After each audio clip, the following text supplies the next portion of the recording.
of the arcane arts had made the borough residents unruly, dangerous even. Tana hadn't heard of many norms disappearing yet, but with Maladias' dark influence spreading, it was only a matter of time. They were all running out of time.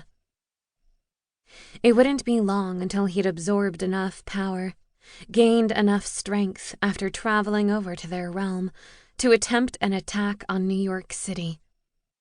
Once that happened, Tana was sure he'd use the city as his base camp to complete his conquest of their world.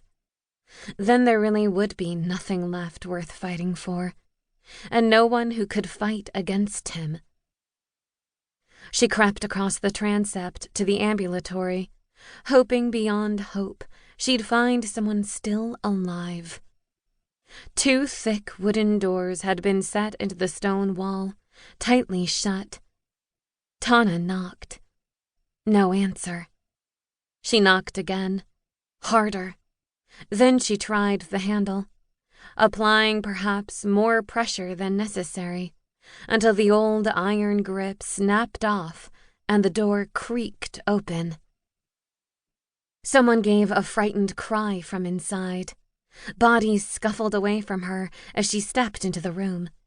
The sharp tang of magic crackled in the air as different colored spells were conjured in terrified palms. Utochi! Richle! Neshnas muje dosta! No, I'm a friend. Friend, Tana said. You can try.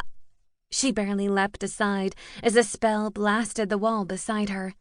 More yelling followed, overtaken by a child crying. I'm not Maladias, Tana yelled.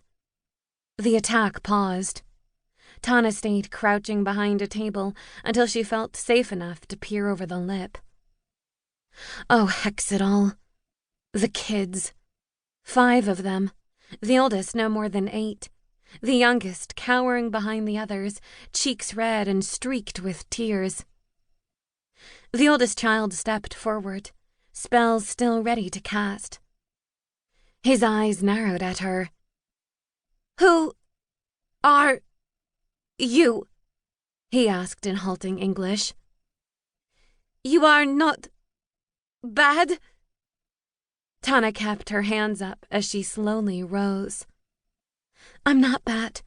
I'm a friend. The stench of rotten flesh hit her anew, and Tana jerked her head toward the corner of the room. She nearly gasped. A man, one of the mages most likely, lay dead, caked in dried blood. It looked as though he'd bled out, probably in front of his students. Tana swallowed a growing lump in her throat. She had to keep it together. This was not the time or place to grow squeamish.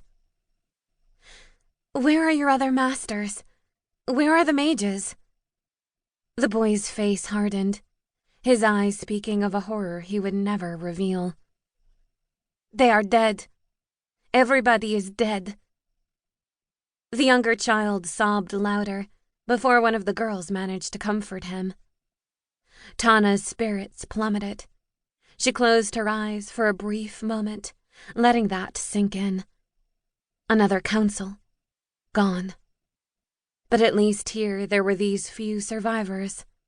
That was more than most. The children could have a place back at the academy.